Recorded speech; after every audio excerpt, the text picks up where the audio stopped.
And can I just say, it's a huge privilege to have Danny with us. And today we're going to be talking a lot about many things, but principally we're going to be talking about China. And I think that we've just had the Party Congress happen in China. We've seen Xi Jinping confirmed for a third term as General Secretary of the CPC, the Communist Party of China. I've got that correct. I'm told that that's the correct order one should use. And soon he'll no doubt be confirmed as president. We see a very stable political system there, but we also see a country which is now becoming more important all the time. And this conflict we are experiencing in Europe, in Ukraine, it should be clearly said that for me, and I think that most people who've been following it, it has to be understood that it's part of that greater story, which is the rise of China, its conflict with the United States. And that means, of course, we have to understand, we have to learn more about China itself and what kind of politics it has. Now, Alex used that word dynamic, and I've come across Chinese people who write about China. One of my particular friends, I should say, is an academic who works and studies in China, and he writes lots of good academic books, and you can find all kinds of people who write about China. But the thing about Danny's pieces and his videos, his articles, when he writes about China, when he talks about China, is that it's exactly that. He brings an energy to the topic. He makes it vivid, which I find a lot of other people don't. And yes, I'm not going to say, I mean, he has his views. We don't always agree with those views. People may not always agree with those views, but they are always interesting. So with that introduction, we're very grateful to have you with us on this program, Danny Dhaiphong. And perhaps if I could go straight in, talk about the Party Congress. I was talking this morning with my wife about the fact that we were going to have a program about China, about the meeting of the CPC. She's not interested very much in politics, but she did say to me that one of the strangest titles she ever saw to an article in a British newspaper was Chinese president re-elected appoints his supporters to the Politburo.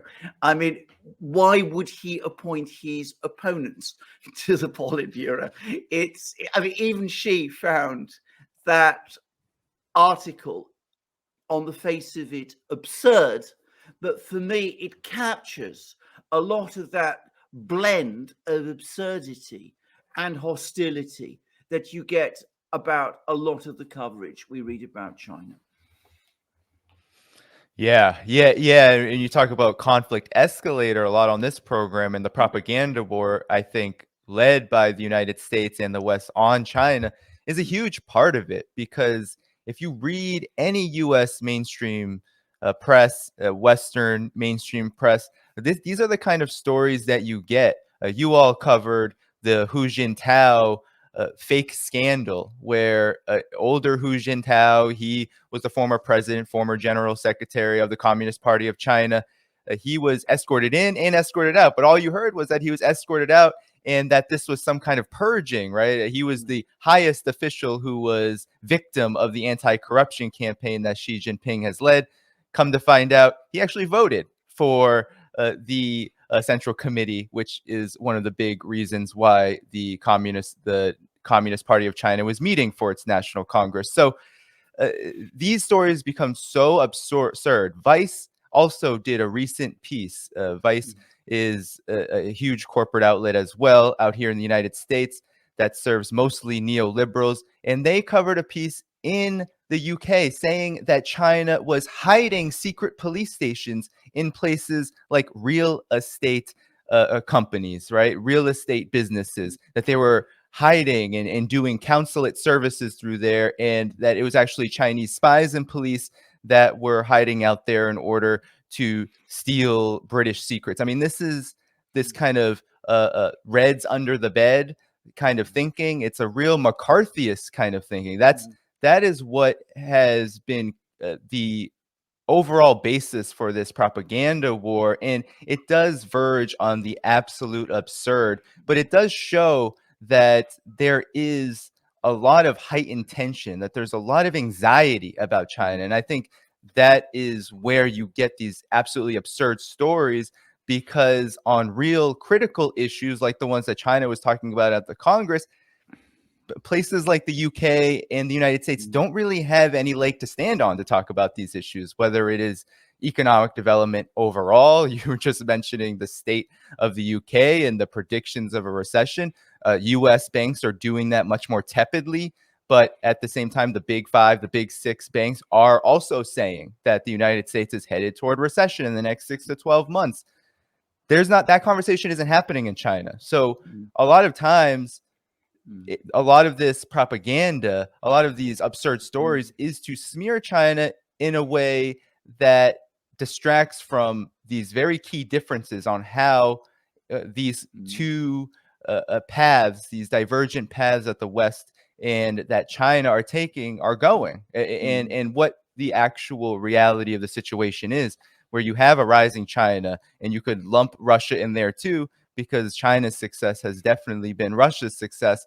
And you have a real declining situation happening in the collective West, led by the United States. So, this conflict escalator, the propaganda war, is definitely a huge piece of this, because I think it sets the tone and it lays the foundations for everything else the United States and its European vassals are doing to China. You have Rishi Sunak, you mentioned the UK again.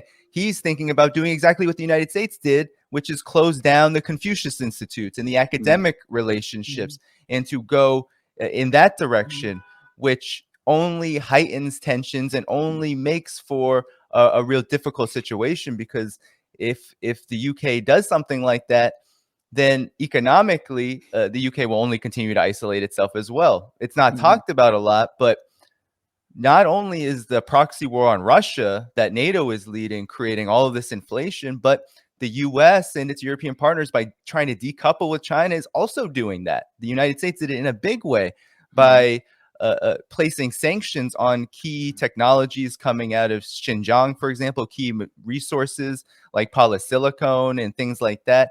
And that just raises the prices of everything when you place sanctions. And now you have the export controls, which are de facto bans for US partners, US so-called allies, on semiconductors. That is going to do the same thing. It's already massively expensive to build semiconductor infrastructure and manufacturing capacity. It's cost like $1 trillion to try to compete with China overall. But now the prices of everything is going to go up, because now the US is punishing its so-called allies for doing business around semiconductors with China. So the situation is very bleak when it comes to how the US is handling its relationship with China, and the propaganda war sets the tone for all of it. And then there's the military situation, which is also very, very tenuous as well.